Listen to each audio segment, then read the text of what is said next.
Good evening, fellow Guyanese. This evening, wanted to spend some time on examining a very important global issue. You know, it is important for us to understand how the world is changing, the challenges that we have to navigate as a country in the changing environment and this changing world. Today, we hear a lot of discourse on the issue of global cost of living and how it is affecting countries and people across the world. Even at the recent heads of government meeting, this was a subject area that was examined by heads in looking at ways in which, as a region, as a community, and individually, we are combating the effects of increased prices globally and the consequential effect it is having on our population. In Guyana, as you're aware, our government has taken a lot of initiatives to combat cost of living, to combat these inflated prices, the inflation that we're importing, so as to have a situation where the transfer prices are not transferred in its totality to the consumer. Because the government initiatives and policies are providing that cushion, providing that stability. So I want us to examine what is happening in the world today and to look at some of the challenges and the effect. So if we look at, for example, the causes, and I'm trying to share with you some slides that are provided. If you look at the causes of the rising prices globally, and I'm just dealing with a sample of some of the causes. You have to remember that in 2020, the world went 2019, 2020, 2021, up to 2022. The world went into immense difficulty as a result of the COVID-19 pandemic. You will recall that workers were unable to go to the farms, factories. As a result, we were unable to produce food. Productivity fell, leading to shortages in food supply, shortages in pharmaceutical, shortages in transportation, issues with logistics and transport. The closure of borders during the pandemic also made it harder to access imported food items, causing prices of these items to spike.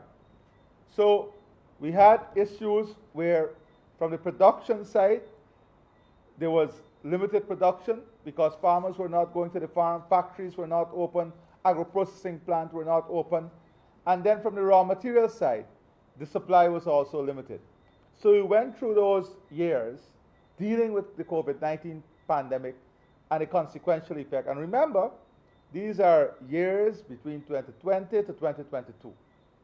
Outside of that, what we saw stimulus packages, interest rate cut, and this is what our government did in response. As soon as we came in, not only did we have to find billions of dollars to build a COVID-19 facility, to have the vaccines available, but we also had to create stimulus packages, cut interest rate, direct financial support to individuals, businesses, and families. All of this would have affected global cost of living. These measures resulted in aggregate demand outstripping aggregate supply in most countries, leading to inflationary pressures. So outside of the pressures from the COVID-19 pandemic, the pressures from rising costs of transportation, rising costs in the movement of goods and services, we had the Russia-Ukraine war, which resulted in rising costs of energy, grains, transportation. Then we have now the war in the Middle East, which has exacerbated the situation even worse. Outside of all of this, we had long periods of drought and excessive rainfall in some regions, which led to shortened crop time, limited production, and shortages in food supply, rising energy costs, rising transportation costs, rising production costs, and all of that results to a net effect of global increase of global inflation. So let's look at what is happening globally, the overall inflation figures. According to a recent article by Global Finance, inflation spiked in 179 countries of 194. Of 194 countries, in 179 countries, inflation spiked. And let us look at some of the regions and the effect. Developed countries such as the United States and United Kingdom recorded inflation rates that reached a 40-year high in 2022. A 40-year high in 2022. In 2022, inflation rate in Canada was the highest since 1983. The European Union also recorded the highest inflation rate in 4 decades during 2023. Meanwhile, the inflation rates of the largest economies in Latin America reached a 15-year high during 2022. Now, when the inflation rate is rising in these countries, and in China, in India, and we have to import, when the cost of production is going up, the cost of transportation is going up, we are importing that inflation. We are importing those rising costs. But what we have done as a government very successfully, a model that is now being looked at, is a type of measures that we put in place to cushion that inflationary cost, that rising cost, so that the effect was not transferred to the consumer. And I would want to examine some of that. If you look at the consequential effect of these rising costs and inflation, international food prices rose sharply in 2021 and 2022 due to the rapid increase in the price indices for meat, dairy products, cereal, vegetable oils, and sugar. As a result of the increasing cost of energy, increasing cost of transportation, increase in raw material costs, we saw a rapid rise in food supply. Global fuel prices also accelerated since 2021 and remain above the pre-pandemic level. So it was not a short-term rise. The rise in fuel prices went up, and it stayed there. It stayed there and continued to increase in comparison to the pre-pandemic prices. In the EU, for example, the European Union, food price inflation increased from the last quarter of 2021 to reach 3.5% in January 2022 and 7.5% in May 2022, the highest since the beginning of the monetary union. Retail electricity prices for household consumers in these capital cities in EU increased by as much as 44%, higher than the corresponding period in 2021. High inflation in our region was driven by demand-side pressures stemming from expansionary pressures, supply chain disruption, and currency depreciation. In the Latin American Caribbean region, food and energy were the main contributors to inflation. In Latin American and Caribbean countries, food price inflation grew steadily from January 2022 to reach 81.6% by September 2023. Food price inflation in the United States surged to reach 10.9% in July 2022, the highest since the 1980s. So this is the global environment in which we are operating, in which we are a part of. And when you look at our figures, when you look at the inflation rate for Guyana compared to all of these regions, it is just remarkable the way we have been able to manage our economy, the way we have been able to cushion this cost, and the way in which we implemented measures that targeted directly and indirectly, first, the increase in production, two, to disallow the transfer of the inflated prices to the consumer, and fourthly, to ensure that the most vulnerable in our society were protected. So if you look at inflation here in Guyana, and you look at the food inflation, you would see that, for example, in 2023, our food inflation is 3.8%. You look at Jamaica, 8.7%. And as I said, in the LAC region, it went up to 81.67%. Now, the results this lower food inflation percentage was not by accident. This was by a deliberate set of measures. A deliberate set of measures implemented by the government of Guyana to boost production, the support to the poultry sector, the support to farmers, fertilizer, etc., the expansion of production, the investment in infrastructure to increase production, the building out of a robust agriculture program that support people at the community level, the family level, expanded production, reduced cost of production, increased yield, and all of this is as a result of government investment. So we were able to avoid this. To understand the consequence of this food inflation, if you look at a poll by the World Economic Forum in May 2022, it found that 1 in 4 people, and this is what it found, 1 in 4 people were struggling financially in 11 developed countries. In the UK, as many as 1 in 7 adults now say they can't afford to eat every day, an increase of 57%. 57%. The Open Society Foundation found that 49% of the respondents surveyed in 22 countries listed cost of living as one of the top 3 challenges facing their family and community.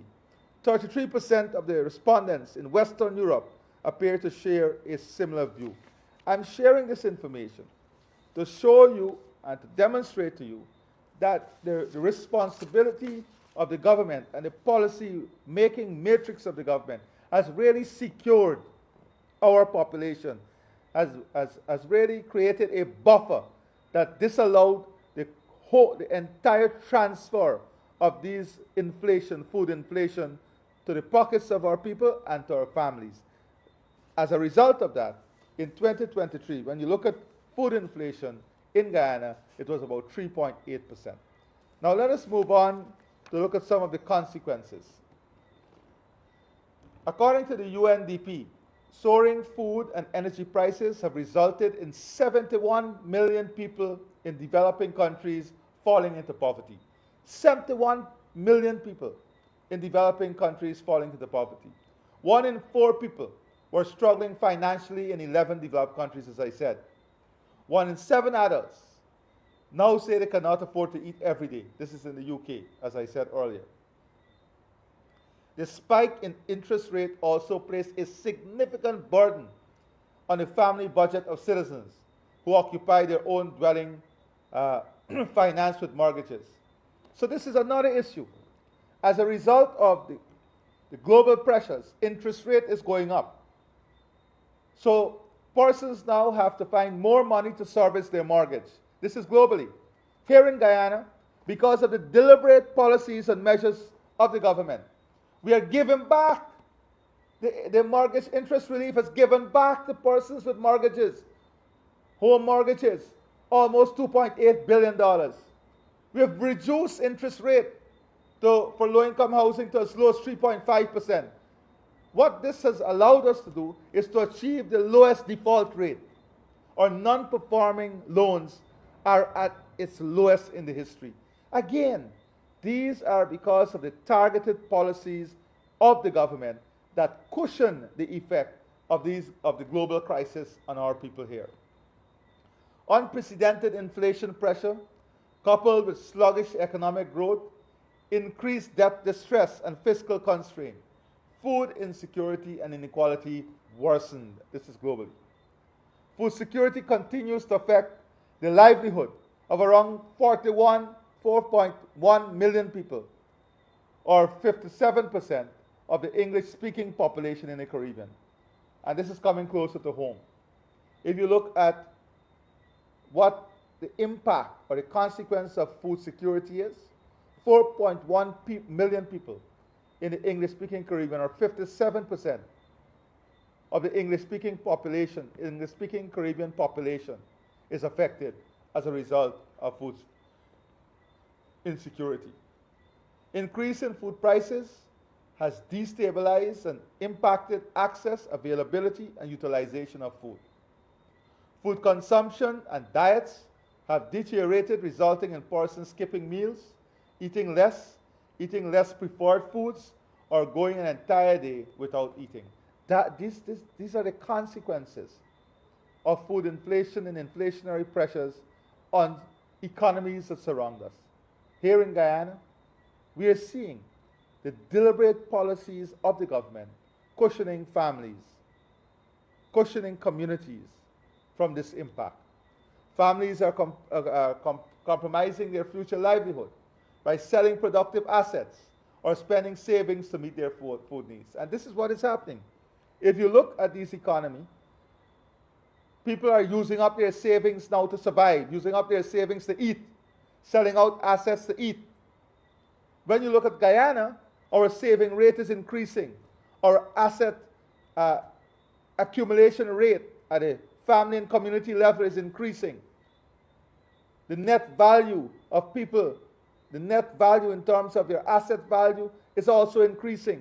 Household income, more disposable income is in the society, in the communities. This is not by accident.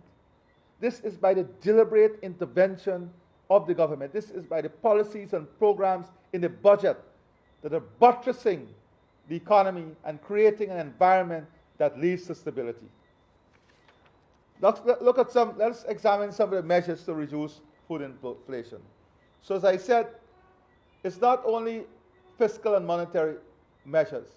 It is how we address productivity, how we address production, how we address the increase in production, getting our productive asset to work. So to contain food inflation, the government removed VAT on fertilizer, agrochemical, pesticide, key input in the poultry industry at an annual estimated cost of $262 million. That is outside the more than $1 billion we spent last year on providing agriculture for small farmers and farmers on the whole.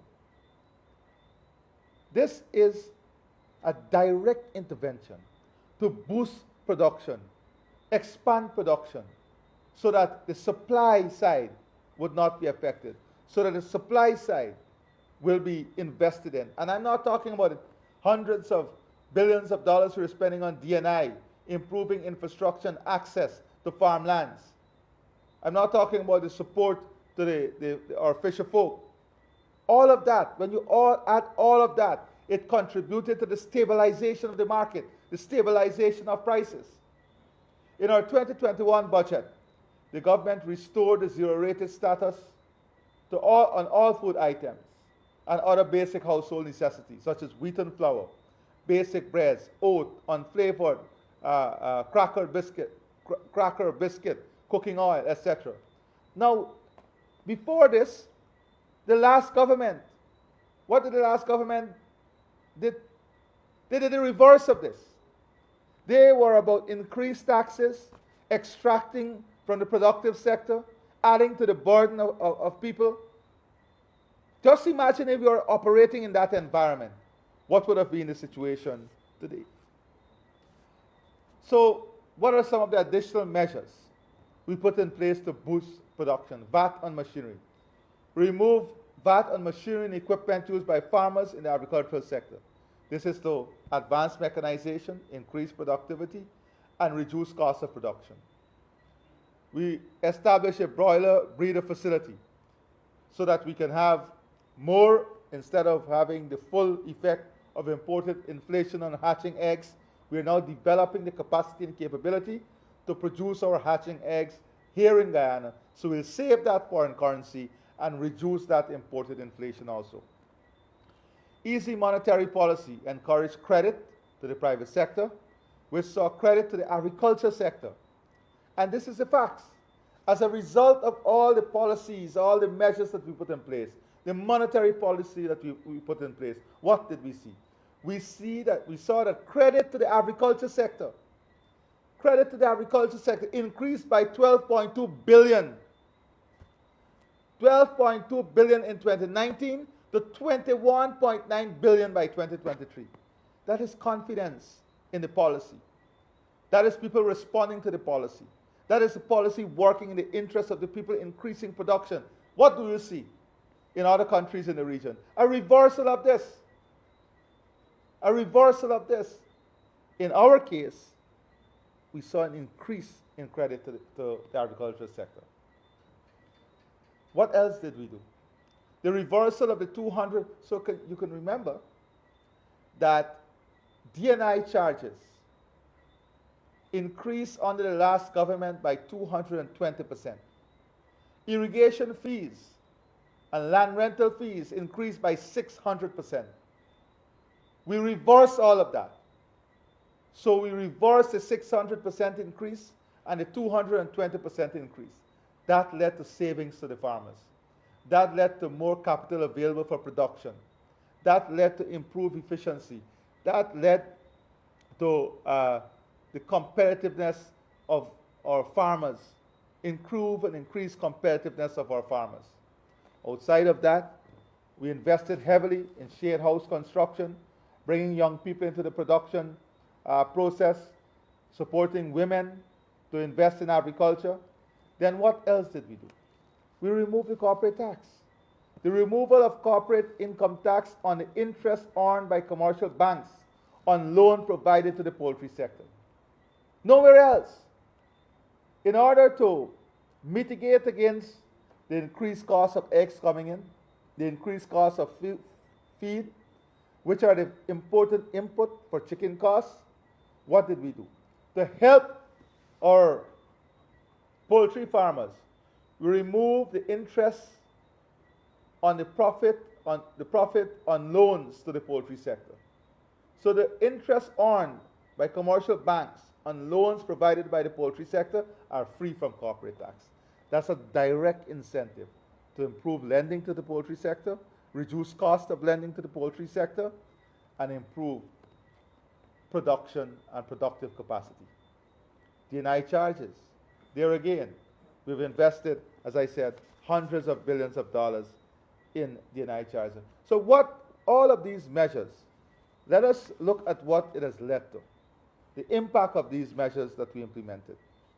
Grain production. Production of rice grain increased to 653,706 tons. 653,706 tons. That is the current production. It increased from 558,000 tons in 2021. Crop production.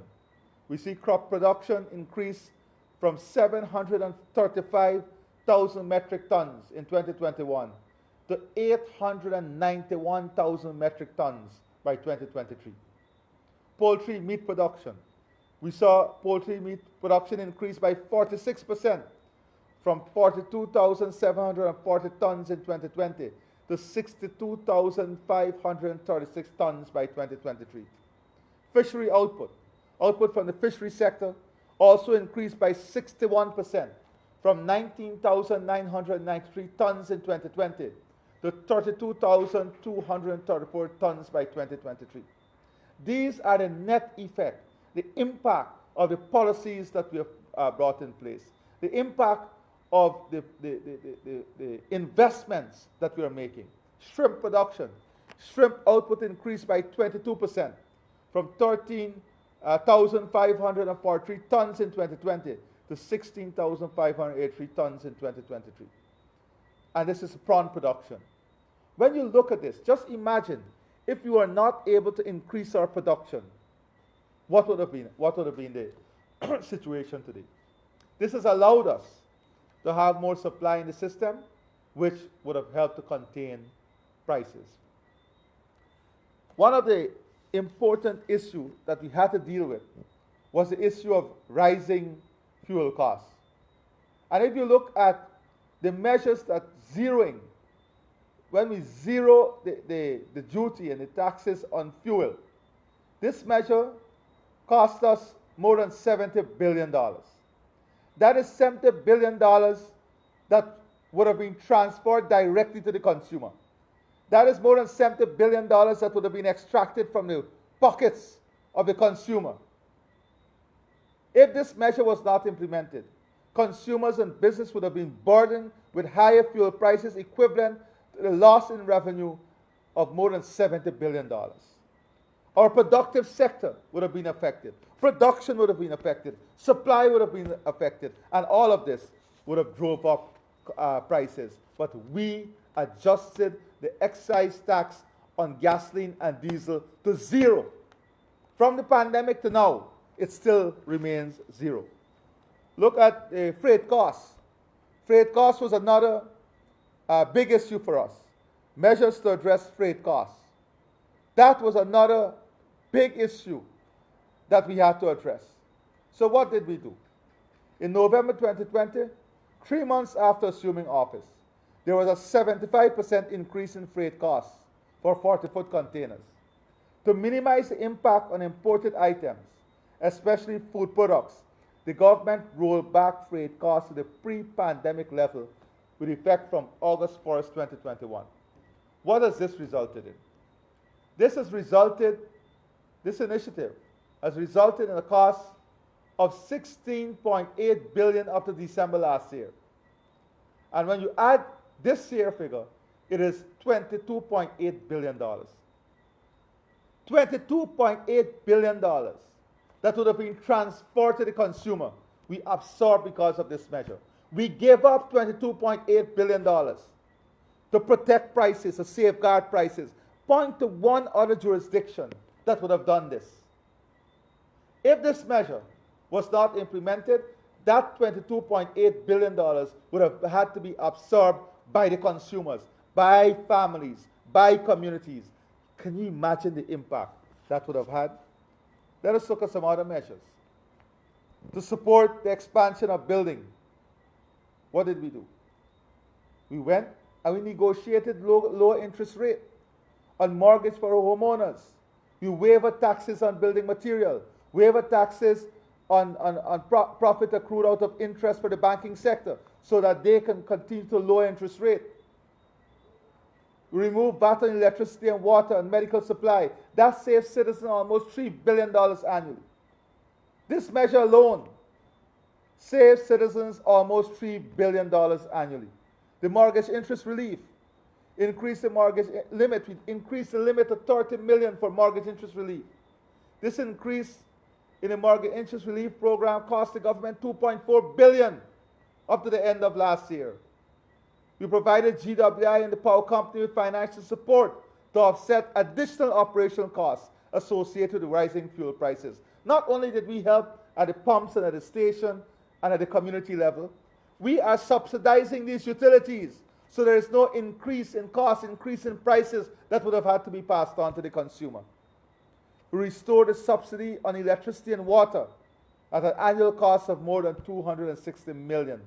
More than $260 million. If you look at what we did to boost income of citizens, the Because We Care cash grant, placing more than $22 billion in the hands of parents, the reintroduction of the 1-month tax-free bonus to the discipline service, our discipline services, which is $4.1 billion we have placed back directly in the hands of the members of our discipline services. That was taken away by the previous government. Can you imagine the impact if we did not have this? The $22 billion that we put back in the hands of parents over the last 4 years was taken away by the last government. We give back that. Increasing old age and public assistance by more than 75% and 111% respectively, placing more than $16 billion into the hands of the beneficiary. $16 billion to our old age pensioners and those acquiring public assistance. $4.1 billion to disciplinary services personnel. $22 billion under the Because We Care grant. The increasing the minimum pension and invalidity pension of the NIS, placing another $2.6 billion in the hands of the beneficiary. The payout of the one-off bonus to healthcare professional, the COVID-19 grant, and all the other grants that we support community use with. The employment of part-time workers across the country. Tens of billions of dollars put back directly in the pockets of people. The more than 2,500 CSOs that were fired, that we rehired. Not only the individual creation of wealth, but a community creation of wealth. These are the things that were removed by the last government. And we have consistently increased the wages and salaries of public assistants above the inflation rate that has seen the public sector wage bill increase by more than $90 billion. More than $90 billion. That is the whole effect, the net effect. So, and I need not to remind you, but let me remind you just of a few things.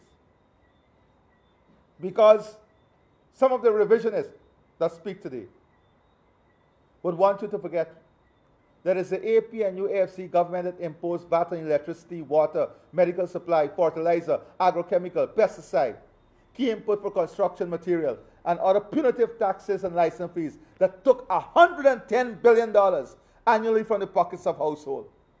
The measures that they implemented just 5 years ago extracted every year $110 billion. That is almost $550 billion in 5 years that they would have been in office. That is the burden they place on the people, extracting that out of your pockets, out of your communities.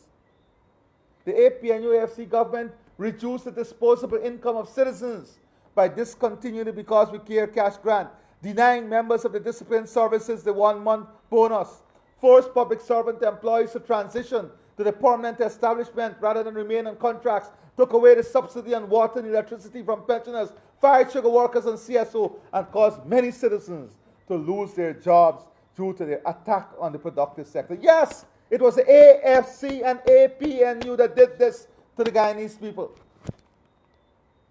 Compare that to what our government has done in the last 4 years amid global crisis, global shock, to secure our population. And we will continue to do it because we want the best for all the citizens of this country. We want prosperity for every home. We want prosperity for every community. Under the APNU AFC government, instead of passing on the benefits of dramatic reduction in international prices for fuel during their tenure, what did they do? They withheld these gains. Oil prices was at its lowest. The reduction in the fuel prices, for instance, could have been passed on in the form of discount on their utility bill or other relief measures at the gas pumps. We have to be the judge. Look at what we went through for those 5 years. It is clear that our measures are working. It is clear that the measures that we're implementing has brought tremendous relief to the population. And if we did not implement those measures, if we had not implemented those measures, the effect would have been severe. Now I want to advise also that we also have to be smart as consumers.